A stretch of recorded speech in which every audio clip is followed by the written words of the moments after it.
Hello student, देखो last class हम लोगों ने अपने चैप्टर सोल्यूशन के अंदर डिस्कस किया था एक बहुत ही इंपॉर्टेंट टॉपिक जिसका नाम है कॉलिगेटिव प्रॉपर्टीज। 4 तरह की कॉलिगेटिव प्रॉपर्टीज होती है। वन ऑन वन सब लोग बोलेंगे। Relative lowering in vapour pressure, elevation in boiling point, depression in freezing point and last is osmotic pressure.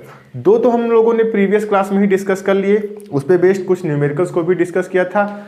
I hope कि आप लोगों को अच्छे से टॉपिक क्लियर हो गया।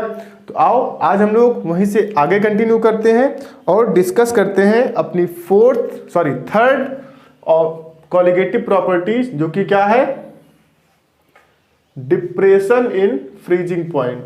Depression in freezing point heading डाल दो, depression in freezing point. Depression in freezing point. First of all, what is freezing point? Freezing point क्या होता है, आप इसको डिस्कस करें। सो फ्रीजिंग पॉइंट हेडिंग डाल दो, फ्रीजिंग पॉइंट, और लिखो इसमें the temperature at which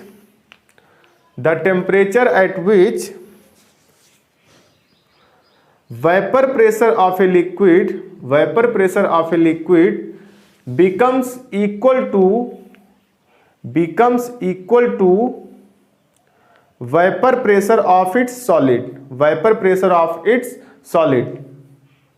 is called its freezing point.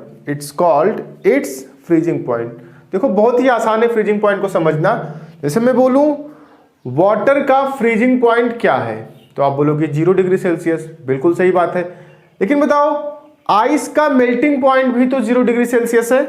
इसका मतलब 0 डिग्री सेल्सियस पे आइस कन्वर्ट होने जाएगा किसमें, लिक्विड में, और जो वाटर है वो कन्वर्ट किसमें होगा, सॉलिड में। तो दोनों इक्विलिब्रियम स्टेट में रहते हैं। 0 डिग्री सेल्सियस पे वाटर भी है और आइस भी है, तो उसी को वहां पे वेपर प्रेशर भी क्या होगा, दोनों का सेम होगा। वही हमारा क्या है, फ्रीजिंग पॉइंट। तो यहां पे आप लोग लिख लेना फ्रीजिंग पॉइंट ऑफ वाटर, क्योंकि इसको हम लोग आगे काम मिलेंगे। Freezing point of water is equal to 0 degree Celsius, या फिर कितना होता है 273.15 केल्विन। अब कैलकुलेशन के लिए 0.15 हम लोग इग्नोर कर सकते हैं, अगर जरूरत पड़ी तो आप कर सकते हैं। चलो, डिप्रेशन इन फ्रीजिंग पॉइंट क्या होता है, अब इसकी डेफिनेशन लिखो।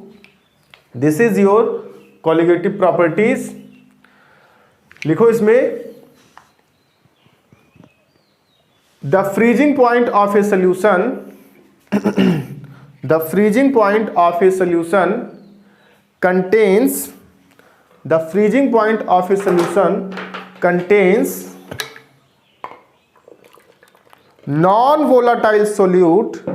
contains non-volatile solute is lower than that of pure solvent. This is called depression in freezing point. This is called depression in freezing point. तो देखो डिप्रेशन इन फ्रीजिंग पॉइंट क्या होता है। फर्स्ट ऑफ ऑल, इसको तो हम लोग represent करते हैं बाई डेल्टा एफ। किससे रिप्रेजेंट करते हैं, बाई डेल्टा एफ नहीं, delta T F. F over here is represent freezing point. देखो ग्राफ के थ्रू समझो इसको।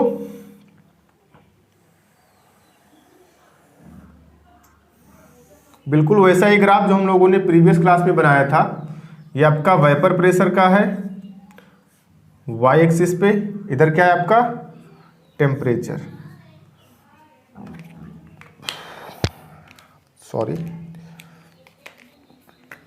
यहां पे मान लो वेपर प्रेशर किसका है, सॉल्वेंट का है। ये पॉइंट क्या है, इस पॉइंट के ऊपर जो आप देख रहे हो वो तो हो गया लिक्विड में। किस में हो गया, लिक्विड में। और इस पॉइंट के नीचे वाला जो पार्ट है, इस पॉइंट के नीचे वाला जो पार्ट है वो किसका हो गया, सॉलिड का। किसका हो गया, सॉलिड का। ध्यान दें, ये आपका सॉल्वेंट के लिए है। किसके लिए है? सॉल्वेंट के लिए। जो हमने प्लॉट ड्रा किया है ये सॉल्वेंट के लिए है। ऐसे ही मान लो यहां पर है आपका, इसके अबव जो है वो है लिक्विड, ये सॉल्यूशन के लिए है लिक्विड, और इसके नीचे वाला जो पोर्शन है, इसके नीचे वाला जो पोर्शन है वो है आपका सॉलिड। लेकिन ये किसके लिए? ये है आपका सॉल्यूशन के लिए। किसके लिए है? सॉल्यूशन के लिए। तो ध्यान दो, सॉल्यूशन के टर्म्स, सॉरी सॉल्वेंट के टर्म्स से पहले बात कर ले। इस पॉइंट पे जो वेपर प्रेशर है वही लिक्विड का है और वही सॉलिड का है। तो ये वाला जो पॉइंट होगा, इस पे जो टेम्परेचर होगा वो क्या हो जाएगा? प्योर सॉल्वेंट का फ्रीजिंग पॉइंट। इस पॉइंट को देखो, इस पे सॉलिड और लिक्विड दोनों का वेपर प्रेशर क्या है? सेम ही तो आएगा। यही क्या हो जाएगा? सॉल्यूशन का फ्रीजिंग पॉइंट। क्या हो जाएगा? सॉल्यूशन का फ्रीजिंग पॉइंट। अब सॉल्यूशन के फ्रीजिंग पॉइंट को तो हम लोग लिखेंगे TF सॉल्यूशन। मैं लिखता हूं ऐसे ही TF सॉल्यूशन, और सॉल्वेंट के फ्रीजिंग पॉइंट को हम लोग लिखेंगे TF नॉट। तो ये जो डिफरेंस हो जाएगा ये क्या हो जाएगा? Delta TF। ये क्या हो जाएगा? Delta TF। So mathematically delta TF is equals to what? It is equals to TF not minus TF, sorry यहाँ पे लिख रहे हैं delta TF is equals to what? TF not minus TF solution. TF solution देखो बिल्कुल उसी तरह से है ना, एलिवेशन इन बॉइलिंग पॉइंट है उसी की तरह। बस वहां पे क्या था? सॉल्यूशन का जो बॉइलिंग पॉइंट है वो बढ़ जाता है, तो वहां पे हम क्या लिखते हैं? TB solution minus TB not. Same वैसा ही है, वहां एलिवेशन था, यहाँ डिप्रेशन है। Experimentally again, experimentally delta TF is directly proportional to small m, that is molality of the solution। Proportionality sign हटाओगे तो क्या आएगा? एक कांस्टेंट आएगा जिसको हम लोग क्या बुलाते हैं? KF। मोलैलिटी का फार्मूला क्या होता है? WA into 1000 upon MA into WB। So this is your formula जो कि आपको अप्लाई करना है इन प्रॉब्लम्स। सही है। अब KF क्या हो गया? KF is molal depression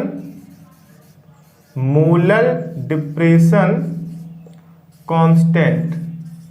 molal depression constant, या इसको हम एक और नाम देते हैं क्रायोस्कोपिक कांस्टेंट। क्रायोस्कोपिक कांस्टेंट, इसकी यूनिट होती है केल्विन किलोग्राम पर मोल। केल्विन किलोग्राम पर मोल। अगेन वाटर के लिए आपको KF और TF नॉट दोनों की वैल्यू पता होनी चाहिए। सो फॉर वाटर क्या है? आपका सॉल्वेंट है। फॉर वाटर TF नॉट कितना हो जाएगा? 0 degree, that is 273.15 kelvin, and KF की वैल्यू होती है 1.86 केल्विन किलोग्राम पर मोल। ये आपको याद रखना है, ठीक है ना। वैसे ये वैल्यू तो आप जानते हो, ये वैल्यू नहीं जानते तो उसको याद कर लो। क्वेश्चन में इन जनरल दिया रहता है, पता नहीं एक दो क्वेश्चन में नहीं दिया गया है, तो इसलिए मैं आपको बता रहा हूँ, इसको आप लोग याद रखो। सही है। चलो अब इस पे बेस्ड कुछ न्यूमेरिकल्स हम लोग डिस्कस कर लेते हैं ताकि और अच्छे से क्लियर हो जाए। तो इतना कॉपी कर लीजिए, वीडियो को पॉज करके फिर आगे बढ़ते हैं। सो क्वेश्चन है आपका page number 54, example 2.9। Page number 54, example 2.9। चलो देखते हैं क्वेश्चन क्या बोल रहा है हमसे। 45 ग्राम ऑफ इथाइलिन ग्लाइकॉल उसका केमिकल फार्मूला है C2H6O2 is mixed with 600 gram of water. Calculate A the freezing point, depression and the freezing point of the solution.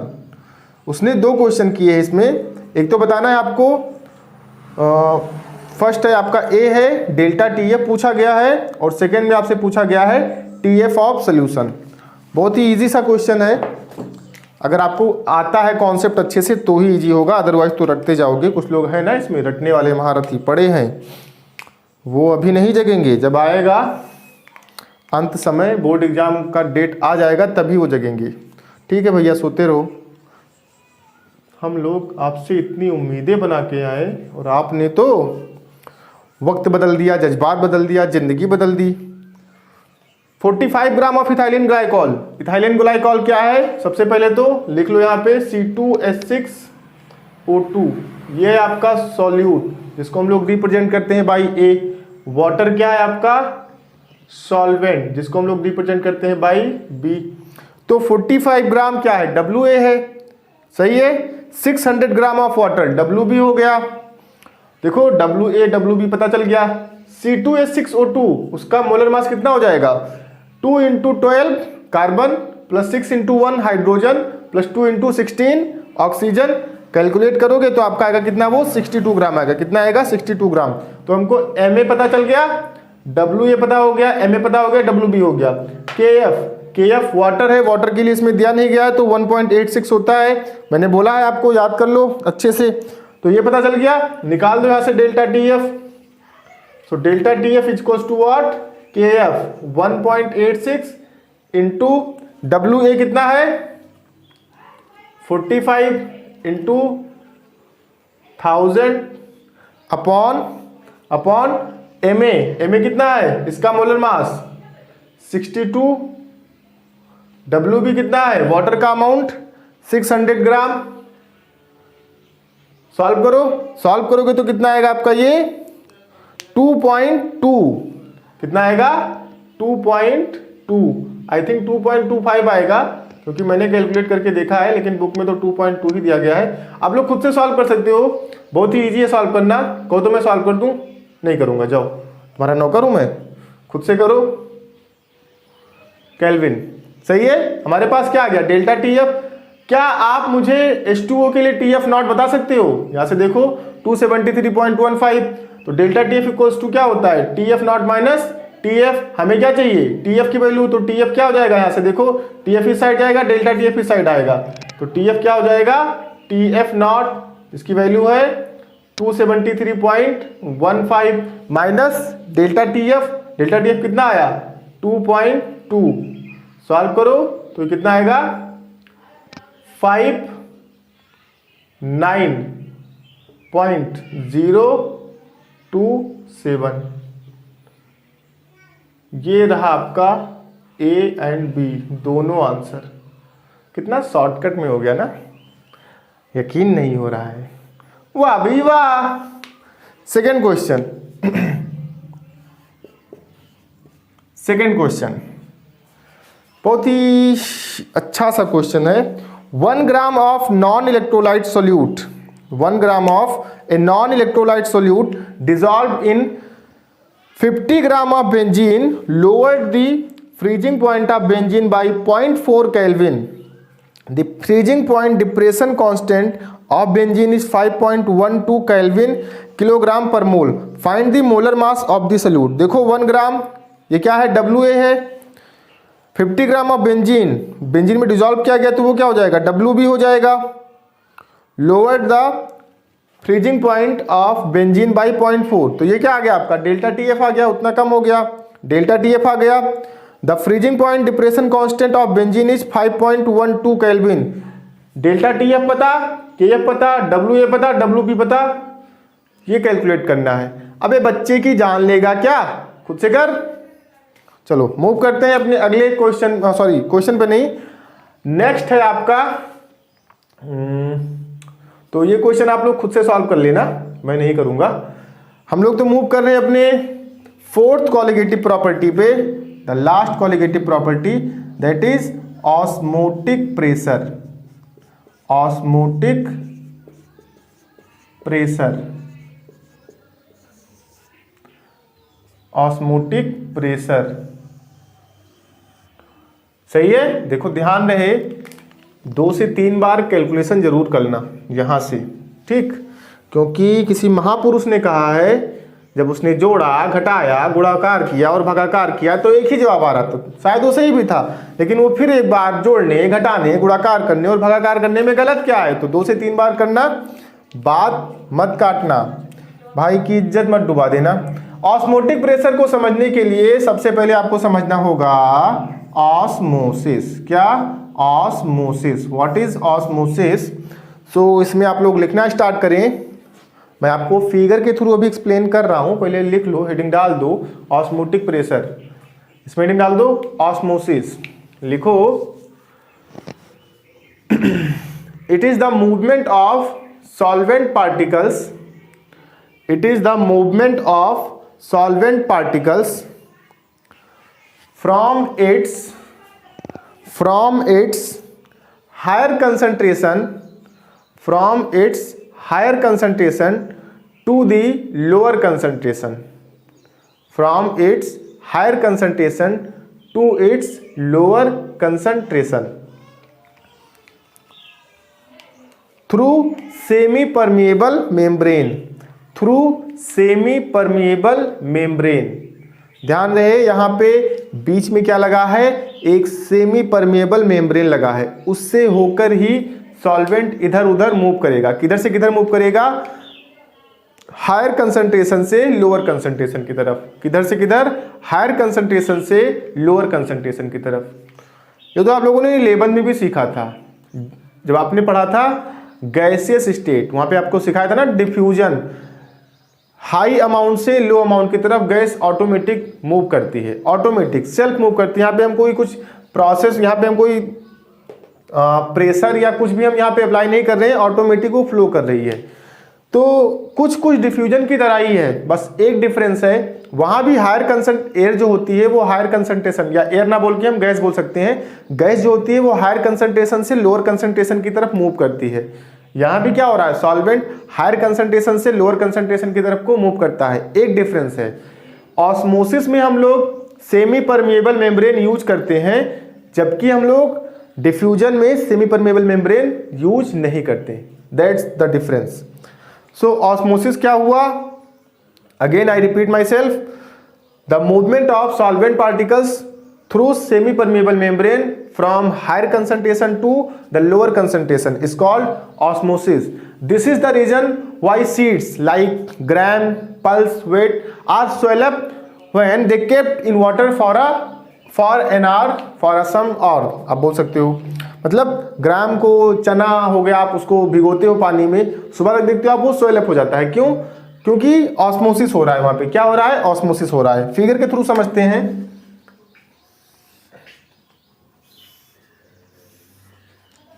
तो मैं फिगर बना रहा हूं, आप लोग वीडियो को ऐसा करो, मैं पॉज कर देता हूं क्योंकि फिगर बनाने में ज़्यादा टाइम लगेगा। मैं पहले फिगर कंप्लीट कर लूं।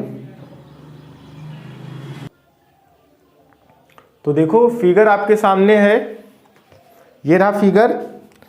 ये कंटेनर ए है, ये कंटेनर बी है, बीच में हमने दोनों को सेपरेट किया है बाई सेमी परमेबल मेम्ब्रेन।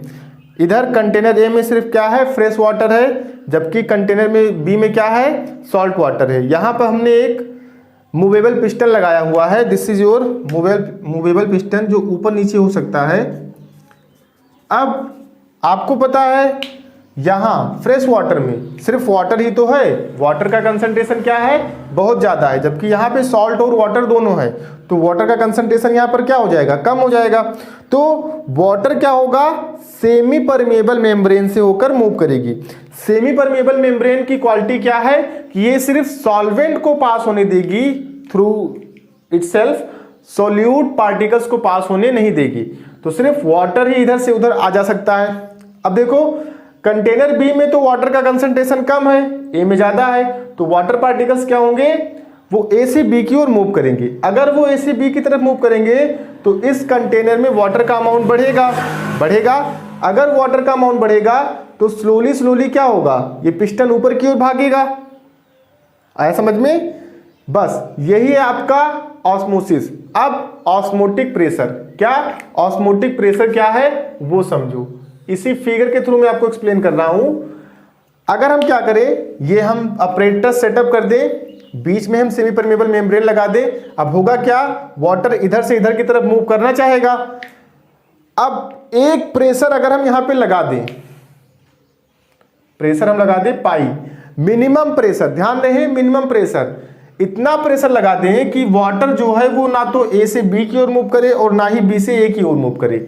उस मिनिमम प्रेशर को हम लोग क्या बुलाएंगे, ऑस्मोटिक प्रेशर। क्या बुलाएंगे, osmotic pressure. So what is the definition of osmotic pressure.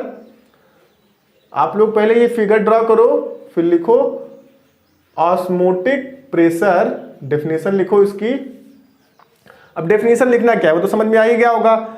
The minimum pressure required, the minimum pressure required to stop the process of osmosis, to stop the process of osmosis is called osmotic pressure. ये इसकी definition हो गई। Repeat कर रहा हूं, लिख लो, the minimum pressure, the minimum pressure required, the minimum pressure required to stop the process of, to stop the process of osmosis, the process of osmosis is called osmotic pressure, is called osmotic pressure। Next line से लिखेंगे, it is represented by pi, it is represented by pi, it is represented by pi, it is represented by pi। Next line से लिखेंगे, according to van't Hoff, VANT scientist का नाम है, VANT van't HOFF, according to want of pi is directly proportional to capital C into capital T।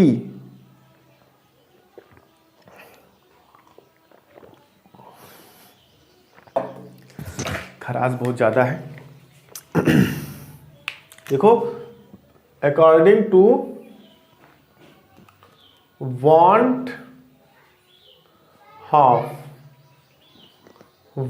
Of, क्या बोला मैंने, osmotic pressure is directly proportional to concentration. किस terms में, molarity के term में, concentration into T, T for temperature. Proportionality sign हटाओगे तो क्या आएगा, constant RC into T. So this is your formula of osmotic pressure for numerical purpose.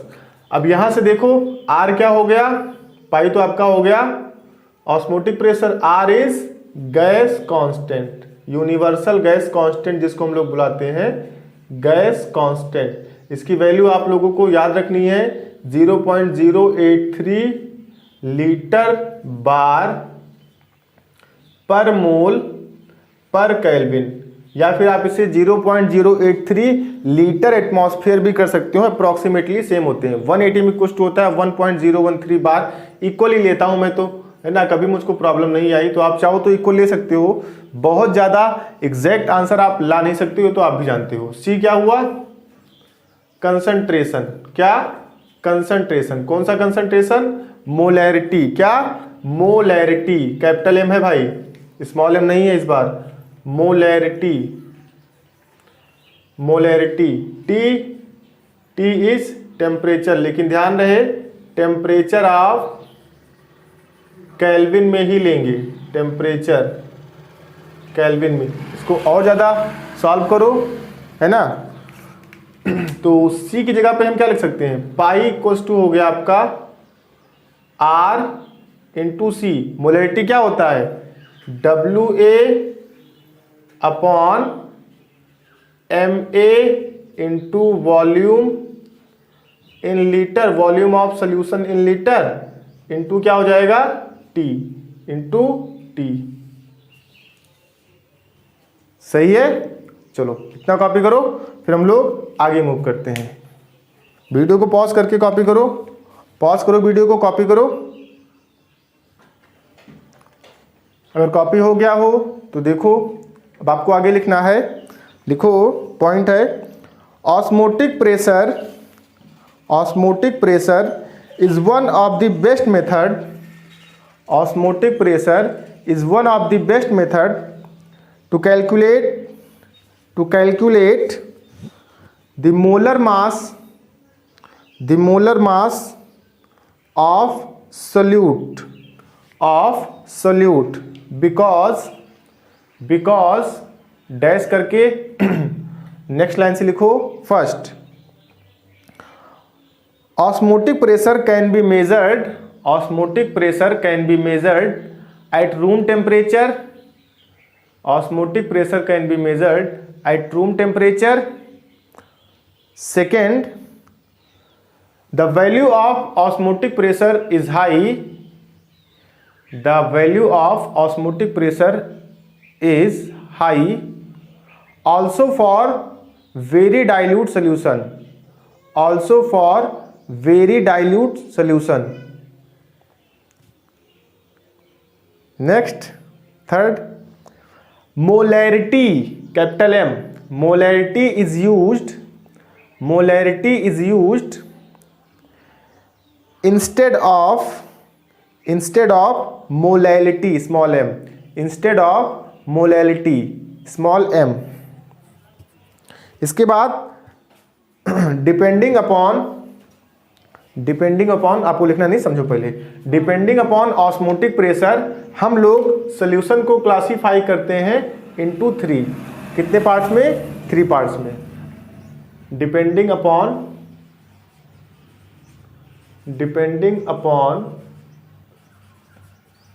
साथ में लिखो osmotic pressure, solution can be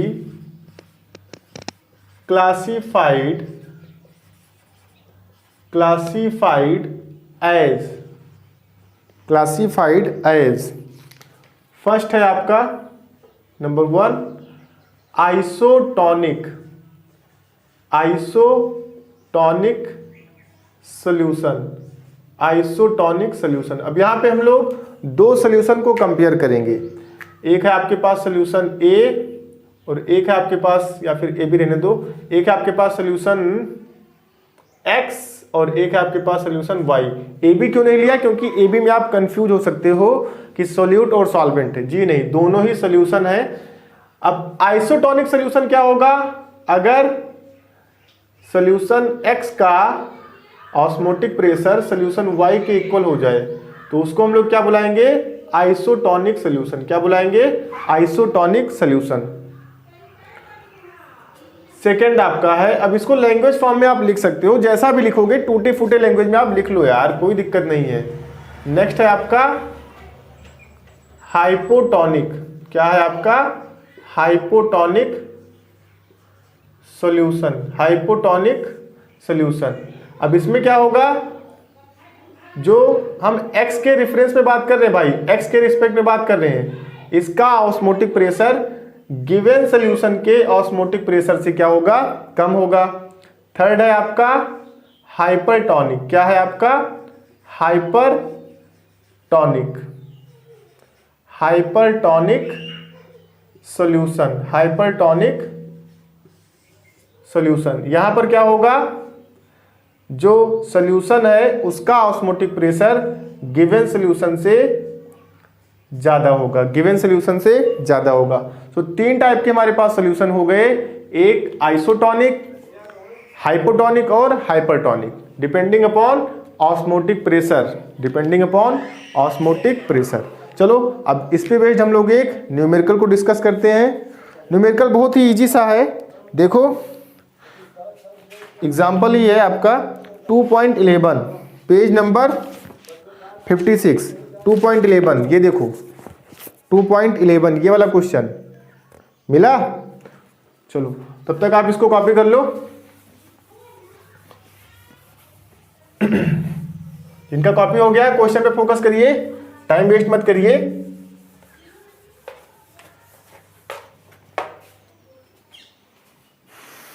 question is 200 centimeter cube of an aqueous solution of a protein contains 1.26 gram of the protein. The osmotic pressure of a such solution at 300 Kelvin is found to be 2.57 into 10 raised to power minus 3 bar. Calculate the molar mass of the protein. तो देखो मैं पहले आपको explain करूंगा, उसके बाद मैं solve करूंगा। एक बार आप खुद से ट्राई करो, बिना सॉल्यूशन देखे हुए।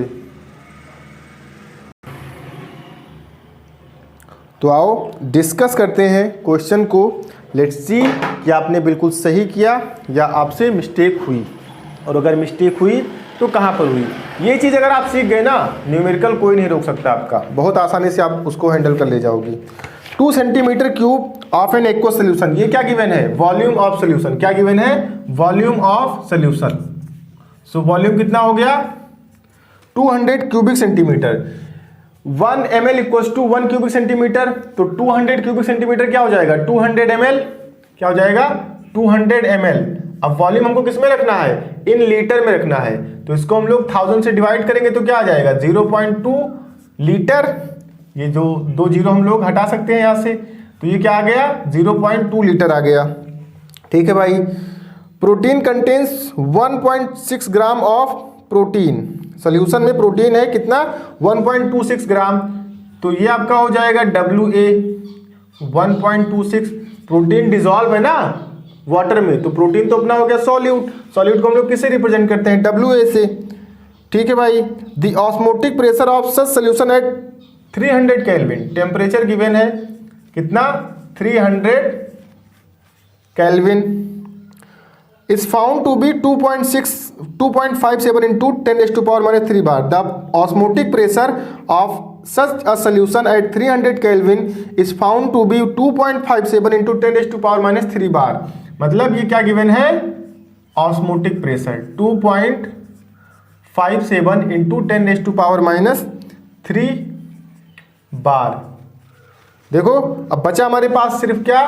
आर की वैल्यू भी लिख लो, कितना होता है? 0.083 लीटर बार पर मोल पर केल्विन। उसने पूछा क्या है? Molar mass of the protein, MA उसने पूछा है।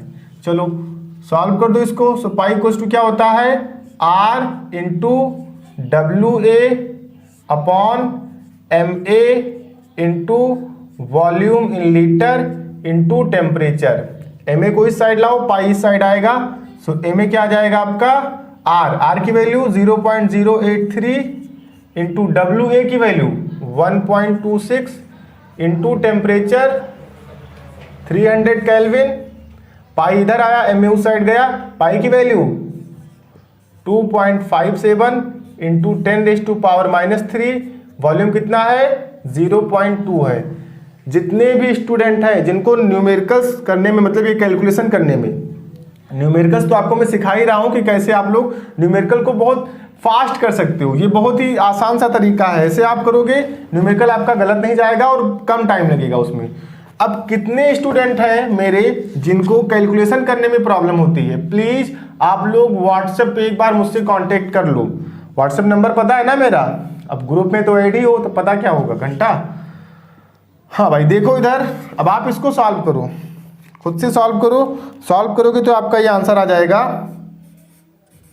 नहीं कर सकते हो ये कैलकुलेशन तो प्लीज़ मुझसे पूछो, लेकिन यहाँ तो पूछ नहीं सकते हो बिकॉज लाइव तो चल नहीं रहा है। सपोर्ट करो यार, तो हम लाइव क्लास भी चला देंगे, बस इक्विपमेंट आ जाए। तुम लोगों के लिए तो जान भी हाजिर है, देखना मांग मत लेना कमीनों। चलो ये हो गया, इतना आएगा इसका आंसर। ठीक है, तो आज के लेक्चर को हम यहीं पर रोक रहे हैं। हम लोगों ने फिनिश कर लिया कॉलिगेटिव प्रॉपर्टी। आप एक बार इसको अच्छे से रिवाइज करो, सारी colligative property. Most of the question जो कि बोर्ड एग्जाम में आते हैं वो इसी पे बेस्ड रहते हैं। अच्छे से आप इसको सीखो, एक बार रिवाइज कर लो, फिर हम लोग मूव करते हैं इसी के नेक्स्ट लेवल पे, जहाँ पे हम लोग सीखेंगे एबनॉर्मल मोलर मास हम लोग कैसे कैलकुलेट करते हैं। तो आज के लिए बस इतना ही। Thank you very much. Notes बनाते रहिए प्लीज़।